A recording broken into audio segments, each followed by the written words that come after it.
आपने वो एक एग्जाम्पल दिया था अपनी जयश्री बेन जो हाँ, नवीन मंजू बिल्डिंग के लिए लड़ रही है, मैं तो बोलती हूँ सैल्यूट है वो लेडी को। एक तो वो महिला है, वो जो अपनी एसएमपीआर जानी मानी बड़ी स्कूल की प्रिंसिपल हो चुकी है, अभी सीनियर सिटीजन है, अकेली जो लड़ रही है महिला, क्योंकि उसके पास अभी रिटायर होने की वजह से वो पैसे भी खर्चा नहीं करती कोर्ट कचहरी, लेकिन वो महिला अकेली बीएमसी में लड़ रही है, डेप्यूटी रजिस्ट्रार के पास लड़ रही है, वहाँ पे अपना सिटी सर्वे ऑफिस में लड़ रही है, कलेक्टर के सामने लड़ रही है, और कहीं नहीं हुआ तो लास्ट में वो महिला ने जाके हाई कोर्ट में रिट पिटिशन फाइल किया, और एक जीआर उन्होंने बहुत अच्छा पब्लिक के फेवर में किया कि सीनियर्स अगर कोई बिल्डिंग रीडेवलप हो रही है, रीडेवलपमेंट को मत रोको, लेकिन जो सीनियर सिटीजन को आपने बाहर निकाला है, जिनको आप भाड़ा नहीं दे रहे, तो उनको पहले आप प्रायोरिटी करो। ऐसा अच्छा सा ऑर्डर ये महिला ने लिया है, तो जयश्री बेन को सच्ची में सैल्यूट करती हूँ। और जयश्री लेकिन बेन के साथ अभी जो हो रहा है अन्याय, उसके बारे नमस्कार, आप देख रहे हैं पीजे न्यूज़ और आज हमारे साथ जो हैं एडवोकेट रेखा जी हैं और आज हम सोसाइटी एक्ट के बारे में बात करेंगे और कुछ जानकारियाँ लेंगे कि सोसाइटी के बारे में इसलिए हम विषय को उठा रहे हैं क्योंकि बहुत सारे मार्केट में इस समय जो है लोग परेशान हैं, बिल्डरों से परेशान हैं और अनेक अनेक प्रकारों से लोग परेशान हैं। तो ना जानकारी की वजह से लोगों की परेशानियां हैं, तो और क्या क्या कमियां होती हैं जिसकी वजह से लोगों को परेशानी उठानी पड़ती है, तो हम मैडम से आज जानेंगे। मैडम, सबसे पहले मेरे चैनल में आपका स्वागत है। नमस्ते, मेरा नाम एडवोकेट रेखा मेहता है, और आज हम सिर्फ है ना कोऑपरेटिव हाउसिंग सोसाइटी के बारे में ही बात करेंगे। तो आज बेसिक नॉलेज करेंगे कि कोऑपरेटिव सोसाइटी कैसे गवर्न होता है, कौन सा कायदा कानून चलता है, उसमें कमिटी में कौन होते हैं, कमिटी में अगर जूने लोग जाग रहे हैं तो नए लोग की एडमिशन कैसे होती है, कमेटी में कितने लोग होने चाहिए, कमेटी का टेन्योर कितना है, उसमें इलेक्शन होता है तो उसकी प्रोसीजर क्या है, और अगर कमेटी बराबर काम नहीं करती है तो उसके रिजल्ट्स क्या होने चाहिए, वो सब के बारे में आज बात करेंगे। तो आज का टॉपिक एकदम जनरल टॉपिक ले रहे हैं हम लोग, कोऑपरेटिव हाउसिंग सोसाइटी के बारे में।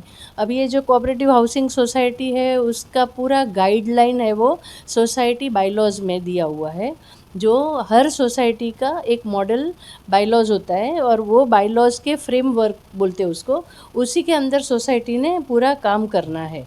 मैं देख रहा हूँ मैडम, यहाँ पे बहुत सारी आपने बुक भी रखा हुआ आपके टेबल पे, तो ये क्या है और क्या आज पहला सवाल क्या लेंगे? अभी देखो, जो कोऑपरेटिव हाउसिंग सोसाइटी है ना, वो मेन है ना, उसका जो गाइडलाइंस है ना, वो इसमें होगा सोसाइटी बायलॉज में। हाँ, ये बायलॉज है वो सोसाइटी की गीता बोल सकते हो आप इसको, इसी के मुताबिक पूरी सोसाइटी काम करेगी, क्योंकि सोसाइटी का कारोबार करना यानी बहुत रिस्पॉन्सिबिलिटी वाली बात होती है। तो उसमें जो कमिटी अपॉइंट होती है, क्योंकि सोसाइटी हो सकता है छोटी सोसाइटी हो, उसमें रेसिडेंशियल और कमर्शियल हो, कोई कोई सोसाइटी बहुत बड़ी होती है। तो बेसिक है ना, जो सोसाइटी हम लेके चलें कि चलो छोटी सी सोसाइटी है, अगर सोसाइटी में 25 मेंबर तक है तो सिर्फ 3 लोग मेन होते हैं, 3 लोगों की कमिटी इनफ है। तो मेन लोग कौन होते हैं कि चेयरमैन, सेक्रेटरी और ट्रेजरर, और उसमें 2 सीट होती है। अगर बड़ी सोसाइटी है तो उसमें आपको 7 से 15 मेंबर चाहिए, तो वो 7 मेंबर होना चाहिए। उसमें 2 महिला सीट होती है, एक महिला होती है वो शेड्यूल कास्ट शेड्यूल कास्ट की होती है, और एक महिला होती है वो हायर कास्ट, वो दोनों महिला सोसाइटी की मेंबर होनी चाहिए। अगर वो सोसाइटी में शेड्यूल्ड कास्ट की महिला नहीं है तो वो सीट आपकी वैकेंट रहेगी, खाली खाली रहेगी, लेकिन सोसाइटी में महिला होनी ही चाहिए। और हर सोसाइटी का कारोबार अभी मुंबई में देखते हैं ना, तो 80% है ना, अभी 10-15 साल में इतना सा अवेयरनेस आ गया है पब्लिक में कि मुंबई में जितनी भी कोऑपरेटिव हाउसिंग सोसाइटी है वो एकदम कायदे को लेके ही चलती है। लेकिन 10% ऐसी भी कमेटी है कि जिसमें जो सोसाइटी में एजुकेशन न होने के कारण वो मनमानी से चलती है, मेंबर्स मनमानी करते हैं, या जो कमिटी होती है वो मनमानी करते हैं, उनको लगता है कि भाई कायदा कानून जैसी चीज़ नहीं है। लेकिन अभी 10-15 साल में हम देख रहे हैं कि हर चीज़ का अवेयरनेस आ गया, जैसे हम लोग डिजिटल लाइफ हो गई है हमारी, पूरा कुछ ऑनलाइन अवेलेबल है, तो लोग क्या करते हैं कि अवेयरनेस आने के कारण पूरी सोसाइटी होती है वो फंक्शन करती है बायलॉज को लेके, कायदे कानून को लेके।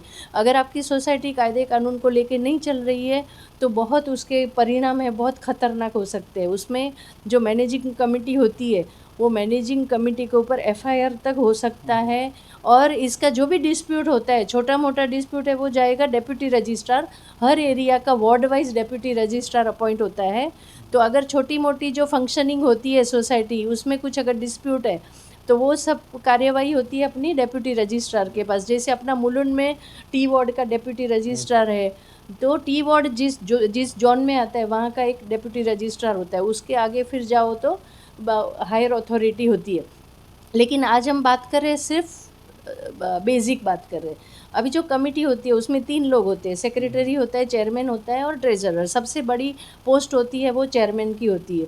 लेकिन जो काम मैं आपको इनका चुनाव कैसे होता है? अच्छा, इनका चुनाव बहुत अच्छा क्वेश्चन है आपका। ये चुनाव होता है ना, वो कंपलसरी चुनाव इनके थ्रू होना चाहिए, डेप्यूटी रजिस्ट्रार के थ्रू। तो चुनाव होने के लिए बहुत सारी चीज़ें हैं जो इम्पोर्टेंट है। एक तो अगर कमेटी आपकी है, ऑलरेडी फॉर्म है, और वो कमेटी अगर कमेटी का पहले तो टेन्योर 5 साल होता है। 5 साल तक है ना, आपको सेम कमेटी के साथ काम करना है। आप 5 साल के अंदर आप इलेक्शन की मांग नहीं कर सकते हो।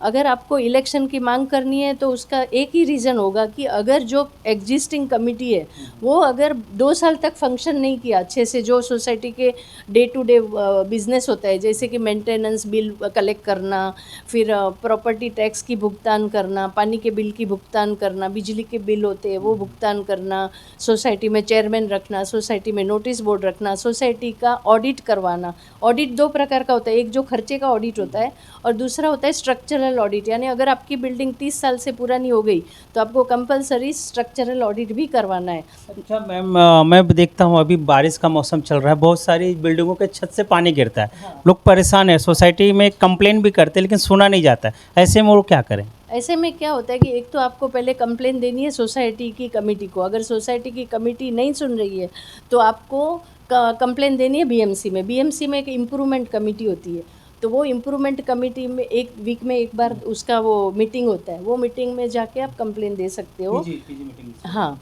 और उसकी एक बीएमसी कोर्ट है दादर में, वो कोर्ट में फिर उसके केसेस चलते हैं।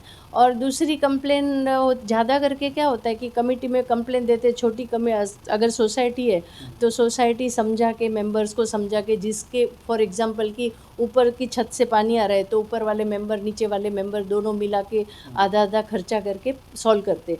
नहीं हुआ तो आप बीएमसी में कंप्लेन दे सकते हो, इम्प्रूवमेंट कमेटी के पास जाते हो, और अगर फिर भी वहाँ पे भी नहीं हुआ तो आपका मैटर रिफ़र होता है बीएमसी कोर्ट, जो दादर में सिचुएटेड है। और अभी आप पूछ रहे थे कि इलेक्शन कैसे होता है, तो इलेक्शन करने के लिए सबसे पहले 1 महीने की कम से कम नोटिस देनी चाहिए मेंबर्स को। वो नोटिस देने के बाद आपको लिस्ट बनाए डिफ़ॉल्टर मेंबर्स का, वो सब कार्यवाही करनी है कमेटी ने। तो कमेटी का जो कार्यवाही रहेगा कि आप डिफ़ॉल्टर मेंबर की सबसे पहले लिस्ट बनाओ। डिफ़ॉल्टर यानी जो बहुत सालों से मेंटेनेंस नहीं दे रहे हैं। हर सोसाइटी का मेंटेनेंस 3 महीना एडवांस में होना चाहिए या तो 1 महीना एडवांस में होना चाहिए।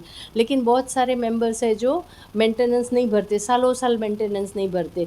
तो ऐसी परिस्थिति में कंपलसरी सेक्रेटरी ने इसमें डिफ़ॉल्टर मेंबर के सामने कार्यवाही करनी चाहिए। कोई कोई कमेटी में क्या होता है कि बाकी के लोग होते हैं ना, बाकी की कमेटी वो बहुत काम करना चाहती है, लेकिन अगर सेक्रेटरी या ट्रेजरर या चेयरमैन उसको कोऑपरेट नहीं कर रहा है तो इसमें फॉल्ट किसका आएगा?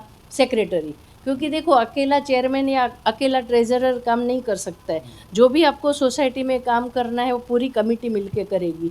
किसी को कोई पावर नहीं है, ना तो ट्रेजरर के पास फुल अथॉरिटी है, ना तो इसके पास चेयरमैन के पास है, ना तो सेक्रेटरी। जो भी काम करना है सबने मिलजुल के करना है, सबने एक दूसरे को कॉन्फिडेंस में लेके करना है। ऐसे नहीं है कि सेक्रेटरी के पास पूरे पावर है। कोई कोई सोसाइटी में कैसे होता है कि सेक्रेटरी को या तो चेयरमैन को या तो ट्रेजरर को लगता है कि ये प्रॉपर्टी मेरी निजी प्रॉपर्टी है, तो ऐसा नहीं होता है। अभी देखो, हर सोसाइटी को मेंटेन करना, जैसे कि आपकी सोसाइटी की कॉमन लाइट है वो चली गई, या आपके पास स्वीपर नहीं है, आपके पास वॉचमैन नहीं है, तो ये सब बेसिक नेसेसिटी है लेकिन बहुत इंपॉर्टेंट है। तो ये सब काम है ना सोसाइटी में सेक्रेटरी और चेयरमैन और ट्रेजरर ने मिल के करना है। बैंक अकाउंट खुलते हैं तो बैंक अकाउंट में भी कभी क्या होता है कि 3 जन की साइन चलती है, लेकिन ज़्यादा करके क्या करते हैं, आइदर और 2, तो 2 जन की साइन चलती है। तो जो कुछ भुगतान करना है वो 2 जन की साइन में चलता है। और दूसरी एक बात की खर्चे के लिए एट अ टाइम 50,000 से ज़्यादा खर्चा नहीं होना चाहिए। और अगर आपका इससे ज़्यादा खर्चा हो रहा है तो फिर आपको कंपलसरी जनरल बॉडी मीटिंग बुलाना है, उसके अंदर ही आपको खर्चा वो पास करना है कि आपका खर्चा ज़्यादा है तो क्यों है। प्लस अगर सेक्रेटरी या चेयरमैन या ट्रेजरर कि चलो सोसाइटी में झाड़ू लाना है, पोछा लाना है, फिनाइल लाना है। झाड़ू वाली कभी बोलेगी कि अरे अभी बारिश की सीज़न है तो ब्लीचिंग डालना है या एसिड डालना है, तो वो खर्चों के लिए सेक्रेटरी को या चेयरमैन को या ट्रेजरर को सेल्फ का चेक निकालने का 10,000 से बड़ा अमाउंट निकाल ही नहीं सकता। अगर उसने 10,000 के ऊपर निकाला है, और हर बार क्या होता है, सेक्रेटरी एक्सप्लेनेशन मांगता है। चेयरमैन ने अगर लिया तो अरे भाई तू देना, सबको देना है एक्सप्लेनेशन। आपने जितना भी चेक निकाला उसका पूरा अहवाल देना है कि कौन सा रुपया किधर आपने खर्चा किया। ऐसे मनमानी नहीं होती है कि सेक्रेटरी सबसे मांगे कि अरे तूने कितना खर्चा किया, तू खुद भी दे। और कंपलसरी ऑडिट रिपोर्ट जो होता है ना, पूरे हम लोग जो खर्चा करते हैं उसका हर कंपलसरी ऑडिट होना चाहिए। और कंपलसरी इनकम टैक्स भी भरना चाहिए। वो इनकम टैक्स का भले कंपलसरी नहीं है, लेकिन अगर सोसाइटी आप चला रहे हो, क्योंकि देखो हर का फ्लैट, हर कोई मेंबर का फ्लैट करोड़ रुपए के ऊपर होता है, तो आपकी सोसाइटी ने बहुत करोड़ों के ऊपर की वैल्यू की है। तो वैल्यू इज़ वेरी इंपॉर्टेंट कि आपकी सोसाइटी के फ्लैट्स, शॉप्स की वैल्यू, तो उसका जो कारोबार चला रहे सोसाइटी की कमेटी, तो उसका कंपलसरी ऑडिट होना चाहिए। अगर ऑडिट नहीं किया है तो सेक्रेटरी बहुत कसूरवार होता है उसमें, या तो जो बहुत सालों से अपॉइंट हुआ है, कि फॉर एग्जांपल चेयरमैन है 15, 20, 25, 30 साल से अपॉइंट है, और उसकी वजह से अगर ऑडिट नहीं हुआ है तो गलत है। उसमें सब में क्या होता है कि अगर ऑडिट आपका नहीं हुआ तो उसमें कमेटी कसूरवार होती है और उनके ऊपर एफआईआर होता है, और जो वसूली होती है वो उनकी प्रॉपर्टी बिक के भी हो सकती है। तो ये जो जितना लाइटली लेते हैं ना जो लोग हैं ना, जो कमेटी उसको लीगली फॉलो नहीं कर रही है, तो उनके लिए ये बहुत ही बुरी खबर है कि अगर आप सोसाइटी के फ्रेमवर्क में काम नहीं कर रहे हो तो आपके ऊपर एफआईआर होगा, और जितना भी नुकसान सोसाइटी को हुआ है वो पूरा नुकसान आपके निजी फंड से आपकी प्रॉपर्टी का ऑक्शन करके होता है। जैसे कि कोई सोसाइटी है, वहाँ पे चेक वगैरह है ना, कोई सेक्रेटरी अपने कब्जे में रखेगा, एफडीओ अपने कब्जे में रखेगा, पूरे डॉक्यूमेंट्स आपके कब्जे में रखेगा, तो वो गलत है।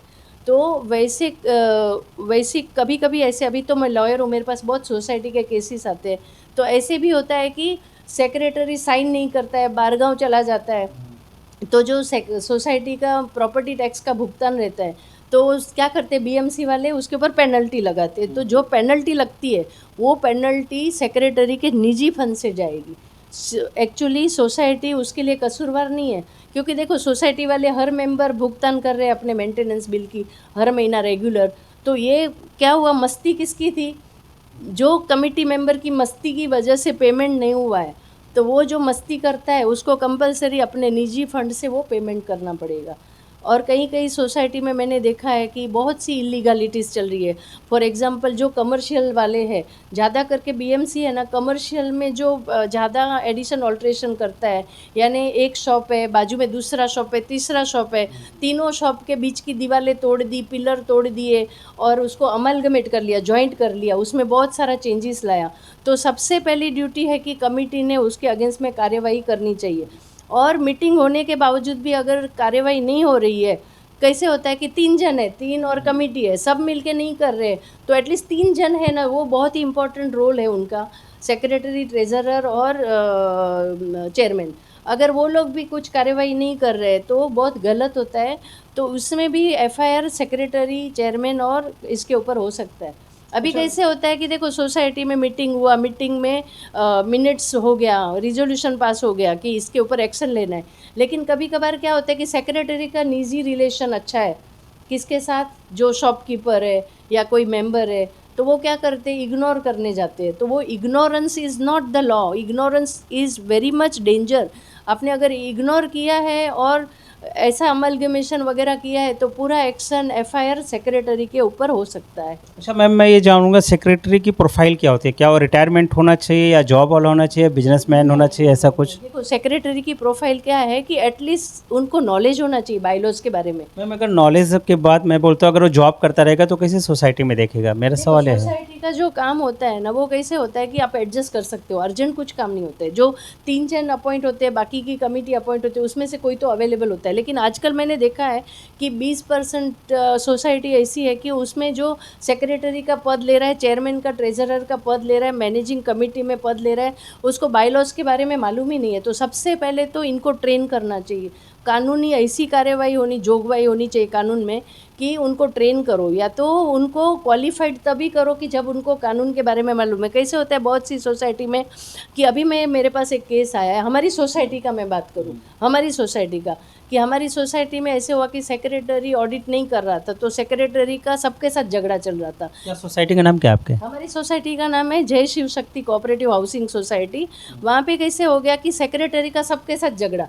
हमारे 5वें माले पे एक है, वो डिफ़ॉल्टर है, बहुत टाइम से भाड़ा नहीं दे रहा, तो उसका और सेक्रेटरी का झगड़ा। एक ट्रेजरर रहते हैं, तो हमारी सेक्रेटरी ने 25,000 का सेल्फ का चेक निकाला। मैं नहीं थी, अगर मैं होती तो मैं निकलने नहीं देती थी। तो हमारे ट्रेजरर ने साइन किया और वो गांव जा रहे थे, तो ट्रेजरर ने पूछा कि आपने 25,000 का क्यों लिया, तो बोले मैं बाद में बताता हूँ। 25,000 का चेक लिया, तो ट्रेजरर का और सेक्रेटरी का डिस्प्यूट हो गया, और उसकी वजह से ट्रेजरर ने मना किया कि मैं कोई चेक साइन नहीं करूँगा।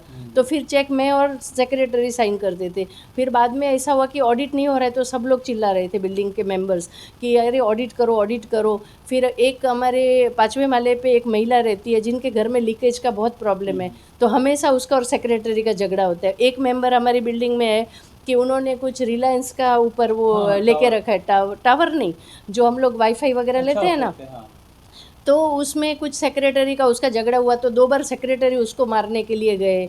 ऐसे करके सेक्रेटरी का हर मेंबर के साथ कुछ ना कुछ झगड़ा था, तो सेक्रेटरी को रिज़ाइन करना था। और सेक्रेटरी बहुत बारगांव रहते थे, चेक साइन करने को बोलो तो नहीं करते थे। उन्हीं की वजह से 45,000 रुपीज़ हमारा पेनल्टी लग गई।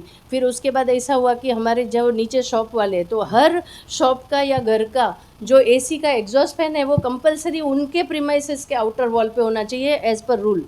लेकिन कैसे हुआ, हमारी बिल्डिंग में 5वें माले के लोगों ने टेरेस में लगा दिया एग्जॉस्ट फैन, हर एक फ्लैट के 3-3 2-2 लगा लिए।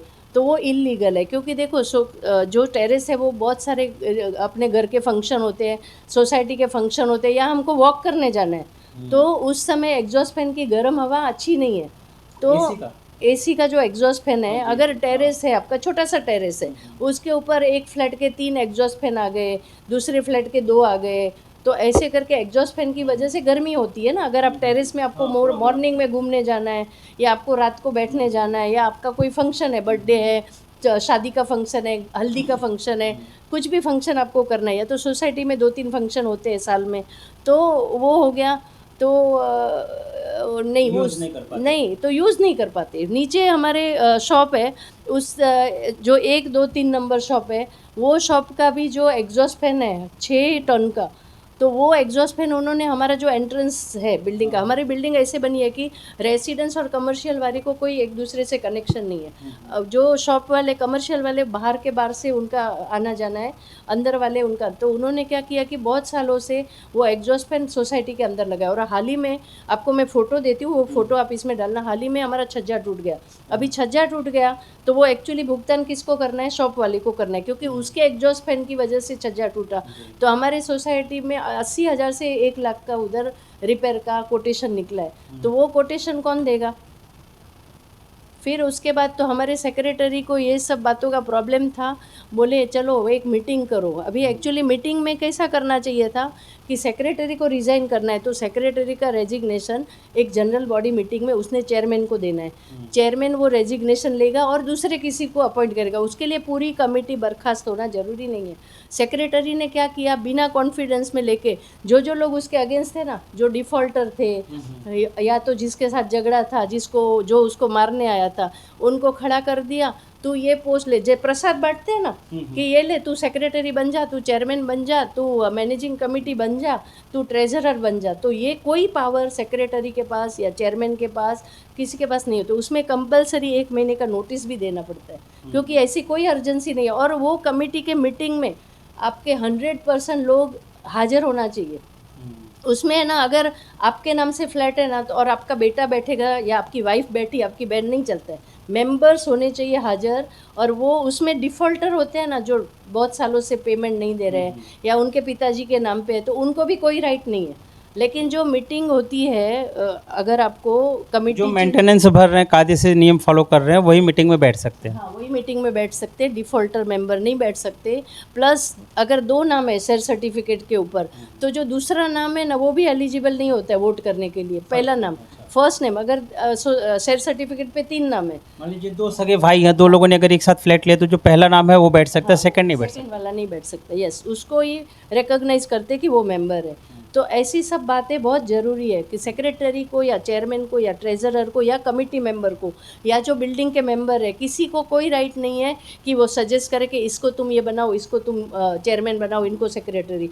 और दूसरी बात है कि जब भी मीटिंग होती है, कोई भी मीटिंग होती है, मीटिंग स्टार्ट होती है, चेयरमैन स्टार्ट करता है और मीटिंग का एंड भी चेयरमैन से होता है। यहाँ पे मीटिंग छोड़ के अगर चेयरमैन चला गया तो मीटिंग में जो भी आपने डिसीजन लिया है वो इनवैलिड होता है। और इतना करने के बावजूद भी हमारी सोसाइटी में क्या हो गया, एक तो चेयरमैन को कॉन्फिडेंस में नहीं लिया। मैं अंदर गई, मीटिंग चालू हुआ, नोटिस नहीं था, मैंने व्हाट्सएप ग्रुप में डाला था कि आप लोगों ने जो मीटिंग करनी है उसमें कंपलसरी 1 महीने की नोटिस चाहिए। और इलेक्शन होगा, किसके थ्रू होगा? Deputy registrar. क्योंकि मैं लॉयर हूँ तो मेरा तो एक ही स्लोगन है कि अन्याय करने वाले से ज़्यादा अन्याय सहन करता है ना, वो अपराधी है।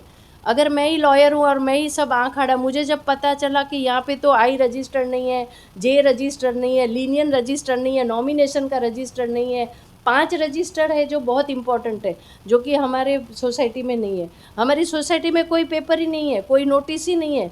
मैं आई तो मेरा इंटेंशन यही था कि जो चीज़ें चल रही है इलीगल, उसको लीगलिटी में, मेरा कोई दुश्मन नहीं है। सब हमारी छोटी सोसाइटी है, सब मेरे भाई है, सब मेरा परिवार है।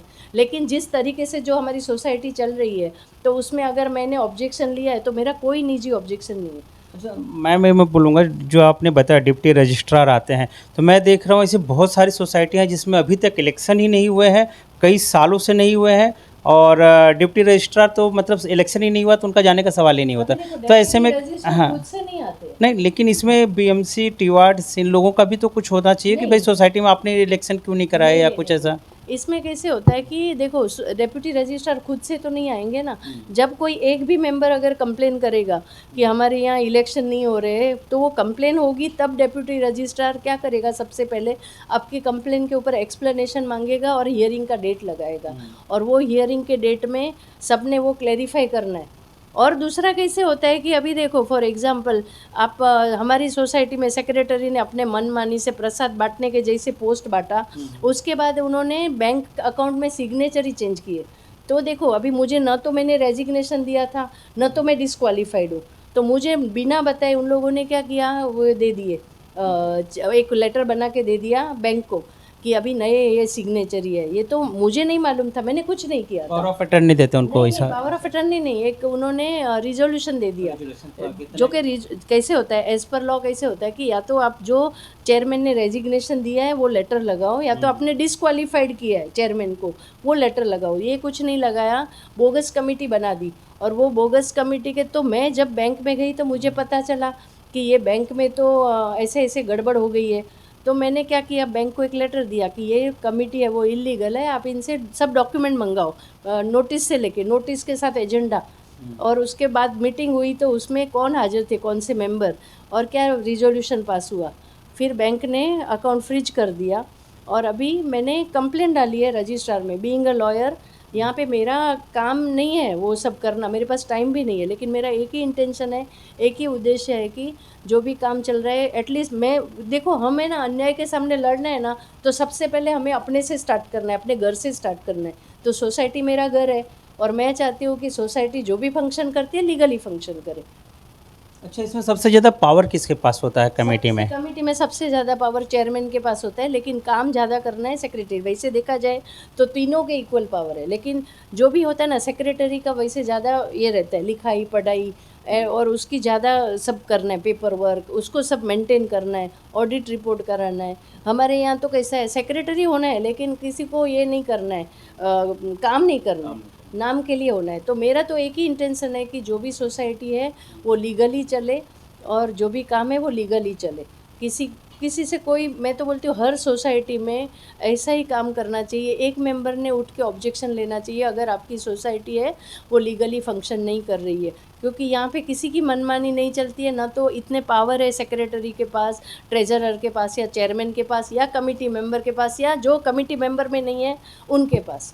तो जो भी काम करना है हंसी खुशी मिलजुल के करना है। और इसमें कैसे होता है, देखो अभी कंप्लेन करने पे क्या होगा, सबसे पहले है ना एडमिनिस्ट्रेटर बैठेगा, तो एडमिनिस्ट्रेटर बैठेगा तो फिर उसके तो हाथ में सब अपने पैसे गए, पूरी सत्ता गई, उसका सब कुछ। और इसमें कैसे होता है, देखो अभी यहाँ पे ईगो किसका आया, चेयरमैन का ईगो आया, सॉरी सेक्रेटरी का ईगो आया। सेक्रेटरी को लगता है, क्योंकि कैसा हुआ कि देखो चेयरमैन एक पढ़ा लिखा आया, तो उसने क्या किया, ट्राई किया कि पूरा लीगलाइज करूँ। तो इसमें क्या हो गया कि अरे सेक्रेटरी को ईगो हर्ट हो गया कि मैंने इतने साल में जो काम नहीं किया, यहाँ पे चेयरमैन ने इतना सारा काम कर दिया। तो वो ईगो की वजह से उसने ऐसे पोस्ट बांटे जैसे प्रसाद बांट रहा है, जो कि उसके पास कोई अथॉरिटी नहीं है, कोई सत्ता नहीं है। तो अभी क्या होगा कि जो कंप्लेंट डाली हुई है उसमें सब पेपर मांगे हुए, वो पेपर उसको देना पड़ेगा। उसकी वजह से जो सोसाइटी को नुकसान हुआ है 45,000 पेनल्टी उसको भरनी पड़ेगी, उसके ऊपर एफआईआर भी होगा। और कैसा है कि देखो एक बार अगर आप लड़ गए ना किसी को, तो उसको लास्ट तक लड़ना है, बीच में छोड़ना नहीं है। और अपना इंटेंशन इतना ही है कि हर सोसाइटी कायदे कानून से चले और सब उसमें सेटिस्फाइड हो, एक दूसरे कोऑपरेटिव यानी क्या, एक दूसरे के कोऑपरेशन से चलने वाली सोसाइटी। वहाँ पे तो न ईगो होना चाहिए, न निजीपना कि मेरी सोसाइटी एफडी मुझे नहीं मालूम। मैं चेयरमैन, एक दिन मेरे से मीटिंग में प्रश्न पूछा गया कि एफडी कितना है, मैं बोला मालूम नहीं। बोलते आप चेयरमैन हो, आपको नहीं मालूम, मैं बोला नहीं। तो बोलते आपने पेपर क्यों नहीं लिया, मैं बोला नहीं लिया, उनके पास पड़ा है। तो इसका मतलब ये नहीं कि सब मेरी प्रॉपर्टी। और उसके बाद कोई भी खर्चा करना होता है, अभी हमारा यहाँ सीसीटीवी ख़राब हो गया था, टीवी लाना है, नीचे सब औरतें बैठती है कभी शाम के टाइम पे, तो पंखा नहीं था इतने सालों से, तो एक पंखा लाना था, मैं लाऊं। कुछ हमारे यहाँ एक वॉल गिर गई थी, इसकी हमारे बिल्डिंग को लग के नाला है, तो वो वॉल गिर गई, तो वॉल का काम मैं करूँ करके 2 साल किया नहीं। फिर बाद में जो मैं कमेटी में थी, चेयरमैन थी, तो मैंने सबको पूछ के उसके मीटिंग करके उसके रिजोल्यूशन करके सब कायदे से करके 3 जन के कोटेशन लेके, जो लो कोटेशन अच्छा पहचान वाला आदमी मिला उसको लेके काम किया। और दूसरी बात है कि 17 लाख रुपए का खर्चा हुआ हमारी बिल्डिंग का रिनोवेशन का। तो वो 17 लाख का आज तक हिसाब ही नहीं है। वो 17 लाख में क्या हिसाब, एक कमेटी अपॉइंट होनी चाहिए। कमेटी किसकी होनी चाहिए कि जो मेंबर है, जो मेंबर नहीं है ना, एक 2-3 जन ने क्या किया, वो 3-4 जन ने मिल के कमेटी बनाई इलीगल, यानी कभी मीटिंग हुई नहीं, कभी रिजोल्यूशन हुआ नहीं, कुछ नहीं हुआ, ऐसे एक कमेटी बन गई, 17 लाख रुपये का खर्चा। तो वो 17 लाख की भरपाई भी किसको करनी पड़ेगी, जो कमेटी में थे ना उस समय, उनको करनी पड़ेगी। क्योंकि वो 17 लाख रुपया कैसे, तुमने कहाँ गए 17 लाख रुपये, बिल कहाँ है तुम्हारे पास, और तुमने जनरल बॉडी मीटिंग में वो सब किया था क्या पास? कैसा है, सोसाइटी में 50,000 के ऊपर खर्चा है तो कंपलसरी मीटिंग लेनी पड़ती है जनरल बॉडी की, उसमें सर्कुलेट होना चाहिए। और दूसरा क्या हुआ था कि व्हाट्सएप ग्रुप बन गया था, उसमें मैं हूँ वकील, मुझे नहीं लिया गया, और एक हमारे चार्टर्ड अकाउंटेंट है, उनको भी नहीं लिया गया, क्योंकि क्या मनमानी चलती है लोगों की? चलती है बस। तो ये मनमानी 80% कमेटी में नहीं चलती है, 10 से 20% कमेटी में चलती है, लेकिन बहुत ही त्रासदायक होता है, बहुत ही पीड़ादायक होती है ये। कैसे होता है कि आप वही बिल्डिंग में रहते हो और अपने ऑब्जेक्ट, देखो अभी यहाँ पे हमारी सोसाइटी में मैंने ऑब्जेक्शन लिया, वो 3 दुकान मर्ज हो गई, उसने बाहर बिल्डिंग लाइन के आउट है ना एक्सटेंड कर लिया। 2010 में उसने पहली बार है ना थोड़ा एक्सटेंड किया था, एक दुकान अलग था और 2 और 3 को मर्ज किया, तभी मैंने कंप्लेन वगैरह डाली, मेरी उसकी दुश्मनी हो गई। बाद में हमारी सोसाइटी ने उससे 5 लाख रुपया लीगली लिया, और बाकी का कितना लिया पता नहीं, 5 लाख लेके आंख बंद करने का पैसा लिया। और क्या हो गया, सोसाइटी और ये अच्छे फ्रेंड हो गए, मैं दुश्मन हो गई। अभी आज भी मेरी जो लड़त है सोसाइटी की, कि 3 शॉप की हमारी 92 का पहले का कंस्ट्रक्शन है, बिल्डिंग का ऑडिट जो स्ट्रक्चरल ऑडिट हुआ है बहुत वीक है, कल उठ के टूट जाएगी। मेरा उनके साथ कोई दुश्मनावट नहीं है। बाकी के दुकान वालों ने क्या किया, लोहे की जाली लगा के एक्सटेंड कर लिया। हमारे अंदर वालों ने क्या किया, टेरेस में एक्चुअली हमारे जो प्लान है, सैंक्शन प्लान 2 ही फ्लैट है, लेकिन एज ऑन टुडे 3 फ्लैट है, वो 3 फ्लैट है। फिर उसके बाद बहुत से घरों में इलीगल कंस्ट्रक्शन हुआ है, बहुत कुछ हुआ है। तो ये सब बातों में मेरा किसी से कोई निजी दुश्मनावट नहीं है।